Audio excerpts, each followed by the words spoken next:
আমার ছোট্ট ফেসবুক পরিবারকে আমার আন্তরিক অভিনন্দন জানাই, যারা আমার সঙ্গে এই মুহূর্তে লাইভে আছেন বা আমার ভিডিও যারা এখন এই মুহূর্তে দেখছেন, প্রত্যেকে আমি আন্তরিক অভিনন্দন জানাই এবং ভালোবাসা। এটা সেভাবে আনন্দ উপভোগ না করলেও তবে আমি বড়দিনটা ভালো শান্তিভাবে কাটিয়েছি। কেন শান্তিভাবে কাটিয়েছি? আমার সঙ্গে আমার বাবা মা ছিল। একটু বিকালের দিকে বাড়ি 1/2 কিলোমিটার বাইরে একটা মেলা হয়েছে, সেখানে গিয়েছিলাম বাবা মাকে নিয়ে। মা তো আর চলতে পারে না, তাই হুইল চেয়ার করে ওই ঠেলে ঠেলে আমাকে চালিয়ে চালিয়ে নিয়ে যেতে হয়েছিল। আবার চালিয়ে চালিয়ে মাকে এনে বাড়িতে নিয়ে আসলাম।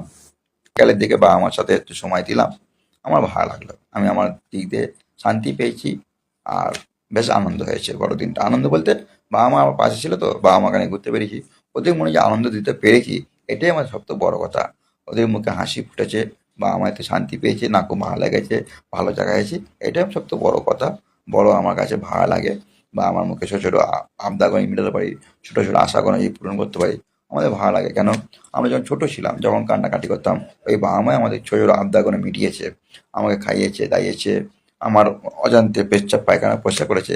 আজকে যদি বাবা মা অজান্তে পেচ্ছাপ পায়খানা করে ফেলে, আমরা ঘৃণা করি, তাদেরকে চোখে যে আমি অন্যরকমভাবে দেখি, সেটা বঞ্চনীয় নয়, ঠিক না সকলের জন্য। তাই এখন সময় দেখছি বাবা মা যেন একটা যেন বোঝা হয়ে গেছে। চাকরি করলেও বাবা মা বোঝা সন্তানের কাছে, আর চাকরি না করলেও একটা বোঝা।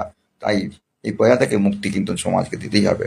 মানুষের প্রত্যেকটা দায়িত্ব যদি থাকে, যে আমি আমার বাবা আমার সন্তান, আমি সন্তান তার, অর্থাৎ আমার দায়িত্ব থাকে বাবাকে দেখাশোনা বা দেখভাল করার। এটুকু মানুষের থাকলে সে পারবে, যতই কাজ থাকুক যতই চাকরি থাকুক সম্ভব হবে। কারণ আমি প্র্যাকটিক্যালি পরীক্ষায় আমি দেখেছি, যেটা মনে করেছি করবো, তো আমি বাবা মার সেবা যত্ন করেও আমি কাজ করে দেখেছি। অতএব আমরা এক্সাম্পল, আমরা কাজ করতে ভালোবাসি, কাজ কীভাবে করতে হয় সেটা আমরা জানি। অতএব কাজ করে যদি মানুষ থাকে, কাজ কোনোদিন আটকাবে না। আমরা যদি মানুষ থাকে চাকরি করবো, বাবা মা সেবা করবো এবং কি সন্তানও দেখভালের দায়িত্ব করবো, আপনি পারবেন। আর যদি বলেন এড়িয়ে যাব, দায় এড়াবার মতন, ওই হাত আর অজুহাত, ওই দুটো হাত থাকে। আমরা দুটো মানবের শরীরে হাত আছে, বাঁ হাত ডাঁ হাত, কিন্তু বাস্তবে কিন্তু হাত আর অজুহাত এই দুটো বিষয় হয়ে দাঁড়িয়েছে। হাত